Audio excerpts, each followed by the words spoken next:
The moment my daughter walked into the courtroom with a lawyer beside her, my hands started shaking so badly I had to grip the edge of the table to stay upright. My heart felt like it was being squeezed in a fist. 13 years. 13 years she had been gone. And now she was here, dressed in a neat suit, holding a folder, staring straight at my grandson like he was something she could finally collect. The lawyer leaned down and whispered something to her, and she nodded calmly. Too calmly. When our lawyer turned to me and said, "We might lose this," I felt my world tilt.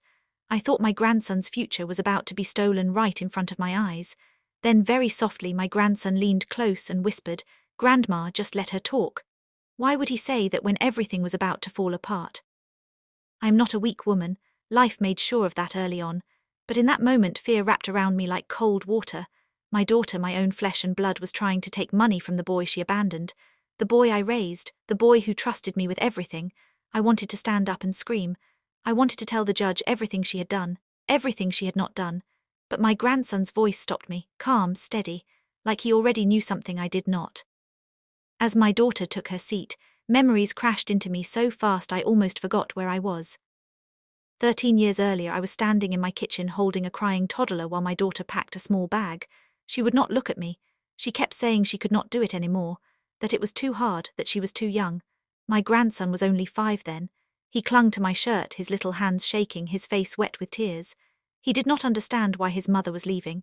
He just kept asking the same question over and over in his small voice, "Mama, come back." She knelt down once, just once. She touched his hair like she was touching something fragile and strange. Then she stood up, walked out the door and did not look back. No goodbye, no promise, nothing.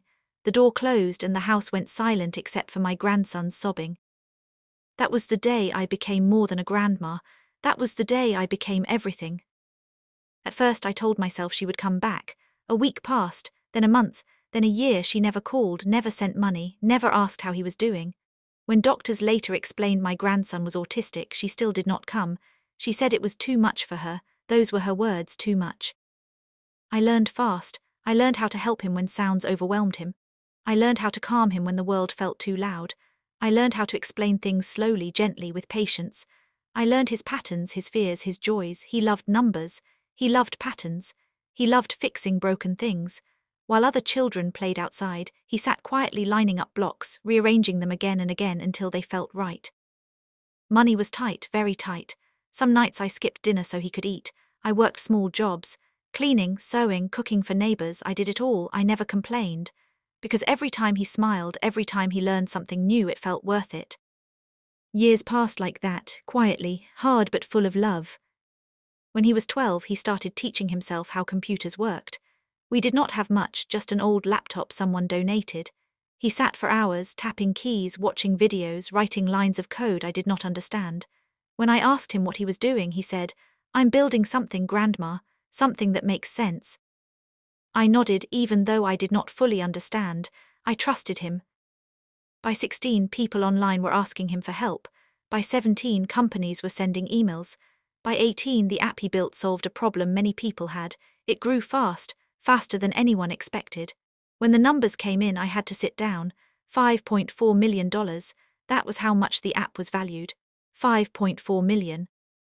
I cried that day, not because of the money, but because I knew how hard his life had been, how quiet his pain was, how much strength he carried without ever bragging. We hired a lawyer to protect him, to make sure everything was done right. I thought we were safe. I was wrong. 2 months later, my daughter showed up at my door for the first time in over a decade. She smiled like nothing had happened, like she had not left a broken child behind. She said she wanted to reconnect. My stomach dropped. Something felt wrong, very wrong. A week after that, the legal papers arrived. She was claiming she had parental rights. She was claiming entitlement. She was claiming money. Now, sitting in the courtroom, watching her adjust her hair and whisper with her lawyer, I felt rage burn in my chest. But beneath that rage was fear. Because the law does not always care about love. The law cares about papers, names, signatures. Our lawyer leaned toward me again. "She has a case," he whispered. "Biologically, she is his mother." I wanted to scream. Where was biology when he cried himself to sleep? Where was biology when I held him during meltdowns? Where was biology when I stayed? The judge called the room to order. My daughter stood up. Her lawyer began to speak. Words like rights, inheritance, and obligation filled the air. My head spun, I felt sick. I leaned toward my grandson, ready to comfort him, ready to apologize for failing to protect him.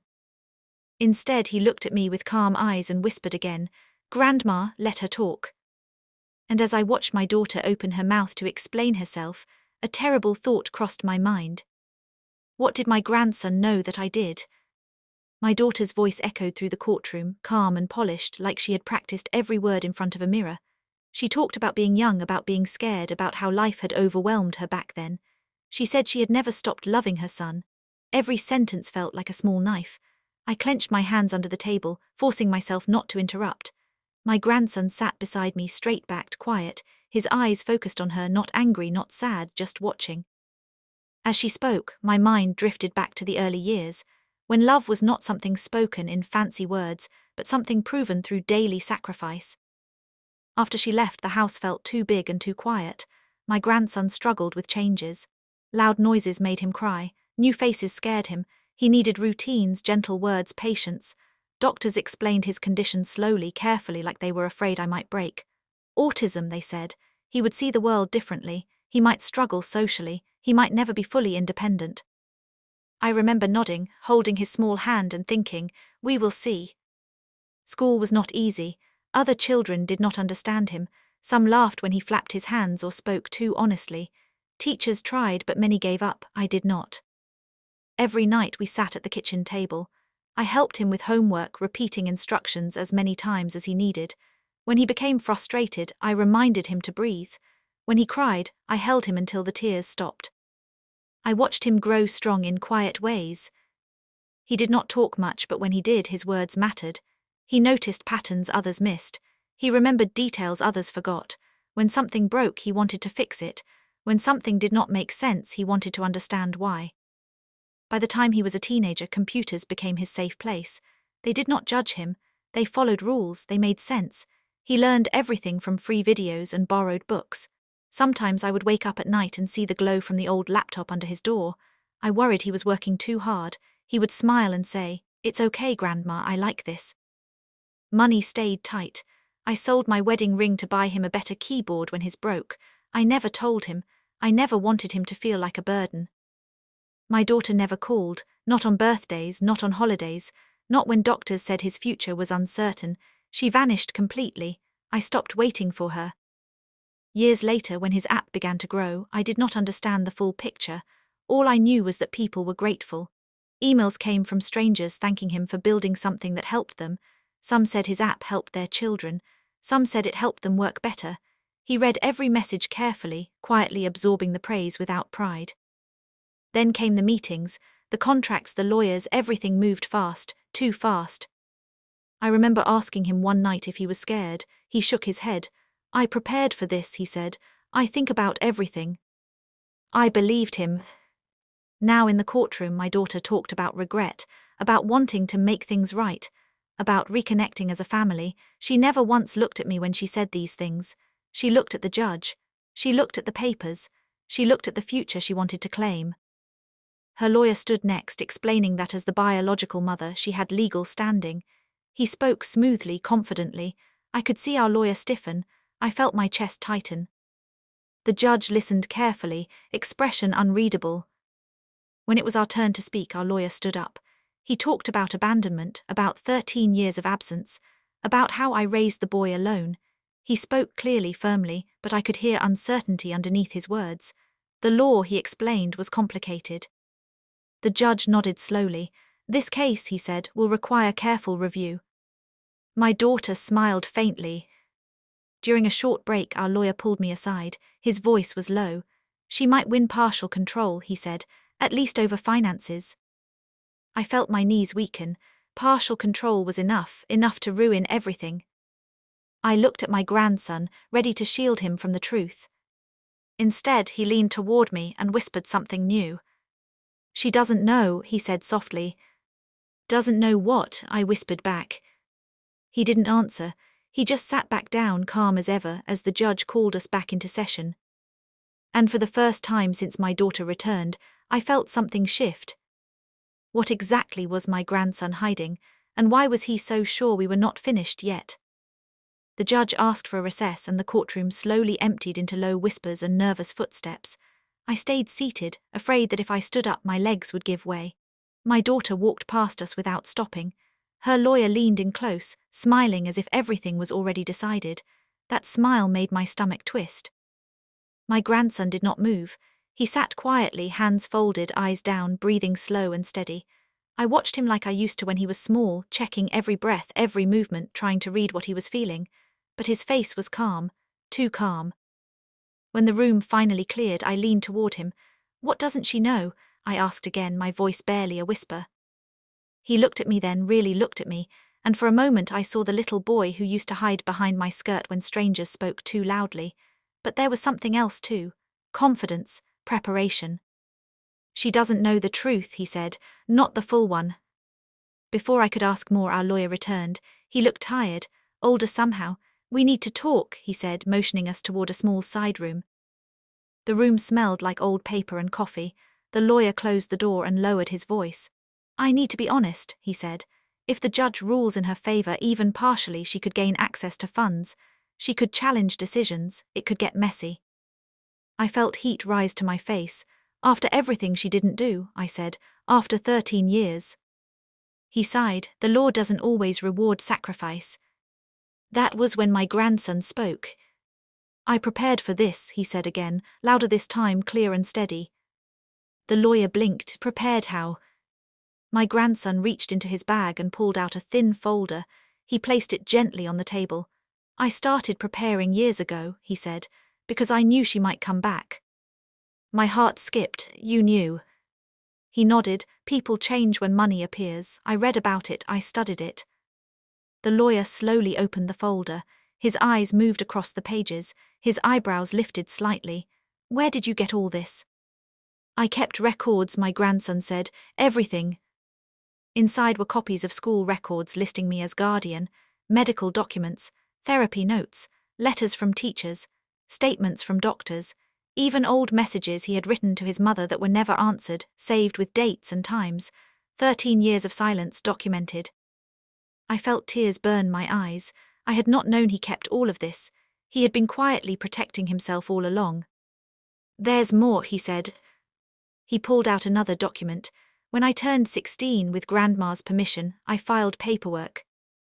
The lawyer leaned closer. "What paperwork?" "Legal guardianship clarification," my grandson said, "and financial independence planning."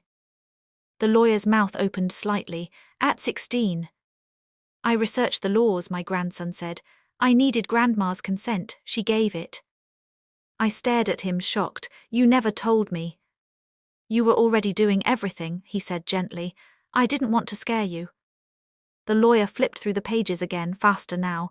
His posture changed, his shoulders straightened. This changes things," he said slowly. My heart pounded. "How?" "These documents show long-term abandonment," he explained. "They show intent, they show responsibility placed fully on you. And this," he tapped a page, "this limits her claims." For the first time since my daughter returned, I felt hope. Small, fragile, but real.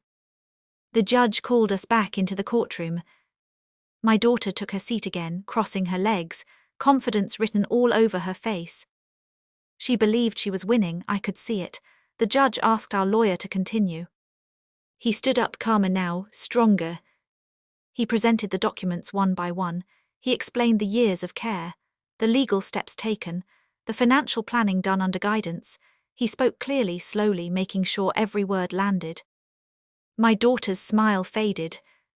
Her lawyer objected once, then twice. The judge raised a hand. "I will allow it," he said. My daughter's eyes darted toward me for the first time. Real anger flashed across her face, confusion too. Then the judge did something I did not expect. He turned to my grandson. "You are 18, he said. "You are legally an adult. Would you like to speak?" My breath caught in my throat. My grandson stood. The room went quiet. He spoke slowly, carefully, like he always did when something mattered. "I was raised by my grandmother," he said. "She fed me, she taught me, she stayed. My mother left, she did not contact me, she did not help me, she did not know my needs." My daughter shook her head. That's not fair, she said sharply. The judge silenced her with a look. I built my app alone, my grandson continued. With Grandma's support, not money, support. I planned my future because I knew it could be taken if I did not protect it. The judge nodded. Then my daughter stood up suddenly. He's being manipulated, she said. She turned him against me. The words hit me like a slap. My grandson did not flinch. The judge leaned forward. Enough, he said. I will review everything. He ordered another recess, a longer one. As we left the courtroom again, my daughter brushed past us, her shoulder hitting mine. This isn't over, she hissed. That night my grandson and I sat at the kitchen table, the same one where we had done homework years ago. The house was quiet, too quiet. You were brave, I said softly. He nodded. I don't like conflict, he said, but I don't like lies more. I reached for his hand. No matter what happens, I said, I am proud of you. He squeezed my hand once. Tomorrow, he said, is when she tells her story fully. I frowned. What do you mean? She hasn't told them everything, he said, and tomorrow she will. My heart sank again. What secret was my daughter hiding, and what would happen when the whole courtroom finally heard it? I did not sleep that night. I lay awake listening to the small sounds of the house, the ticking clock, the hum of the refrigerator, the slow breathing of my grandson in the next room. Every sound reminded me of the years that led us here. I kept thinking about what he said. Tomorrow she will tell her story fully. My daughter had already spoken so much, yet somehow said nothing true. What else could there be? In the morning, my grandson was already awake, sitting at the table with a notebook. He was calm, focused, like he always was before something important. I wanted to protect him from one more battle, one more wound, but I knew I could not. This was his life, his truth. The courtroom felt colder that day. The judge entered, serious, firm. My daughter looked different, less confident. Her lawyer whispered urgently to her. She nodded, but her hands trembled. I noticed it immediately. She was afraid. The judge began by summarizing what had been presented so far. Abandonment, guardianship, financial independence. He spoke clearly, carefully, making sure nothing was missed. Then he turned to my daughter. Before this court proceeds, he said, you will answer some direct questions. My heart pounded. He asked her where she lived during the 13 years she was absent. She answered quickly. He asked how often she contacted her son. Her voice faltered. He asked for proof of financial support. There was none. Then the judge asked a question that made the room go silent. Why did you leave, he said, and why are you returning now? My daughter swallowed. She glanced at her lawyer, then she looked at my grandson. I was scared, she said. I was young, I didn't understand his condition, I thought someone else could do better. The judge waited, and now? She hesitated too long. My son is successful, she said finally. I want to be part of his life again. The words sounded wrong even as she said them, hollow. The judge leaned forward. That is not an answer, he said calmly. Why now? Her lawyer tried to interrupt. The judge raised his hand. No, he said, she will answer. My daughter's face changed. Something cracked. She spoke faster now. I struggled, she said. I made bad choices. I needed money. I have debts. I thought I deserved something.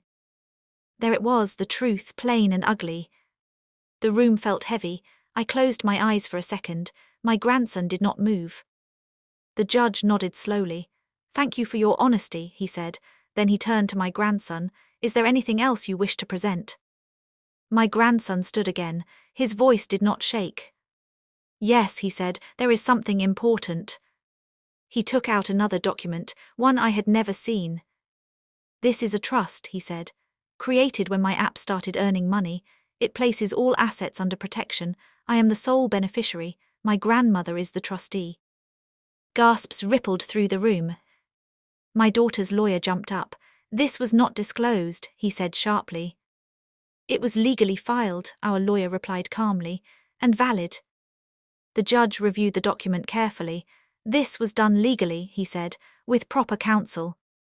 My daughter's face drained of color. You planned this, she whispered, staring at my grandson. Yes, he said simply, because I knew you might come back. She took a step toward him. I'm your mother. You left, he said, not angry, just factual. Grandma stayed. Silence filled the courtroom. The judge leaned back, deep in thought.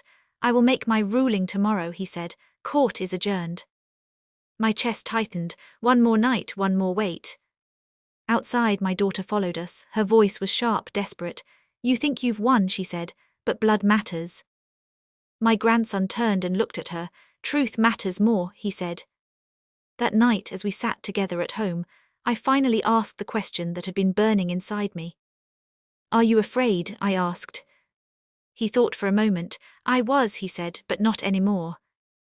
I reached out and held him, feeling the weight of everything we had survived together. The next day would decide everything. Would the judge see the truth clearly enough to protect the boy I raised, or would blood ties still steal what love had built? The final morning came quietly, too quietly. The sun rose like any other day, but my hands shook as I poured tea into 2 cups at the kitchen table. My grandson sat across from me, calm as ever, stirring his drink slowly. I kept searching his face for fear, for doubt, for regret. I saw none. When we entered the courtroom, everyone stood. The judge took his seat.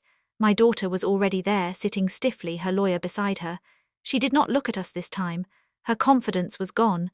What remained was tension and something close to shame. The judge cleared his throat. "I have reviewed all evidence," he said. "Every document, every statement, every timeline." My heart hammered so loudly I was afraid others could hear it. "This case is not about money alone," he continued. "It is about responsibility, about presence, about truth." He looked directly at my daughter. "You abandoned your child for 13 years, he said plainly. "There is no evidence of contact, care, or support. Biological connection alone does not erase abandonment." Her shoulders slumped. He turned to my grandson. "You were raised by your grandmother," he said. "She provided stability, care, protection, and guidance. You planned responsibly, you acted lawfully, you protected yourself." Then he spoke the words that made my knees weaken. "This court denies all claims made by the biological mother. She has no financial control, no legal authority, and no entitlement to the assets in question." I gasped, tears spilled down my face before I could stop them. The judge was not finished. "The trust stands," he said. "The grandmother remains trustee by choice of the beneficiary. The young man retains full legal ownership of his work and earnings." It was over. The gavel came down softly, but to me it sounded like thunder. My daughter stood up suddenly. "So that's it?" she asked, her voice breaking. "I get nothing." The judge looked at her, not unkindly but firmly. "You lost the moment you walked away," he said. She turned to my grandson. "I'm still your mother," she whispered. He stood, his voice was gentle but unmovable. "You gave birth to me," he said, "but you did not raise me. Grandma did. Love is not a word you say when money appears. Love is what stays." There was nothing left to argue. Outside the courtroom, the air felt lighter, like I could finally breathe again. My grandson stepped into the sunlight and closed his eyes for a moment, just feeling it. I watched him and remembered the scared little boy who once hid behind me. That boy was gone. In his place stood a young man who knew his worth. At home, we sat together in the living room, quiet but peaceful. No phones, no lawyers, just us. "I never wanted revenge," he said softly. "I just wanted safety." I nodded. "You protected us both." He smiled. "You taught me how." That night, I thought about everything I had learned. That silence can be dangerous. That love without action is empty. That family is not always who shares your blood, but who shares your burden. And that even the quietest child, when raised with patience and truth, can grow into someone strong enough to protect himself and the one who never left him. My daughter did not come back again, and this time I did not wait. My grandson continued building his life, not just with success but with kindness. He hired people who reminded him of himself. He built tools to help others who felt lost or misunderstood. He stayed humble. He stayed gentle. And every time someone asked him how he became so strong, he always gave the same answer. "My grandma stayed." That was the lesson. Stay.